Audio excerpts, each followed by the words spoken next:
கிறிஸ்துவுக்குள் மிகவும் பிரியமானவர்களே, நம் அண்டை நாடான இலங்கை பெரும் கனமழையினாலும் வெள்ளப்பெருக்கினாலும் அங்கு வசிக்கும் மக்கள் எல்லாம் பெருமளவில் பாதிப்படைந்துள்ளனர். அங்கு ஒரு குடும்பம் வெள்ளம் வந்து கொண்டிருக்கும் போது தங்கள் பச்சிளம் குழந்தையை காப்பாற்றுவதற்காக ஏற்படும் போராட்டத்தை பார்க்கும்போது நம் மனதை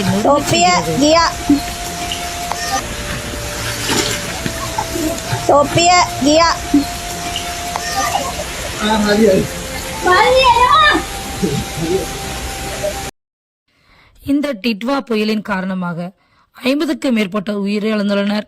இன்னும் பலரை காணவில்லை. லட்சக்கணக்கான மக்கள் பாதிக்கப்பட்டுள்ளனர் என்ற தகவல் வெளியாகியுள்ளது. அது நம்மை அதிர்ச்சியடைய செய்கிறது.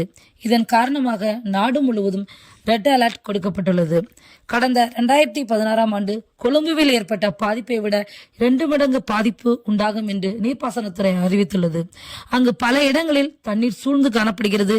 நிறைய இடங்களில் தண்ணீர் மடை திறந்த வெள்ளம் போல அடித்து செல்லப்படுகிறது.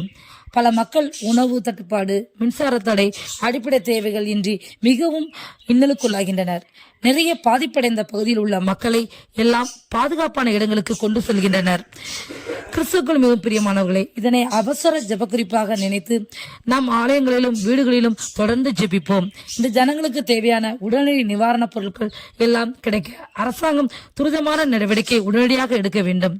இதற்காக நாம் தொடர்ந்து ஜெபிப்போம்.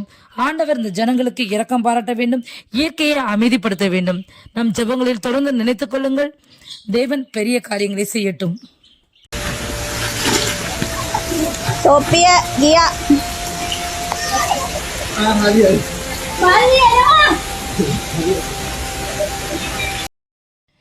இதே போன்ற தகவல்களை நீங்கள் தொடர்ந்து பெறுவதற்கு இந்த சேனலை தொடர்ந்து பாருங்கள். சப்ஸ்கிரைப் செய்து கொள்ளுங்கள்.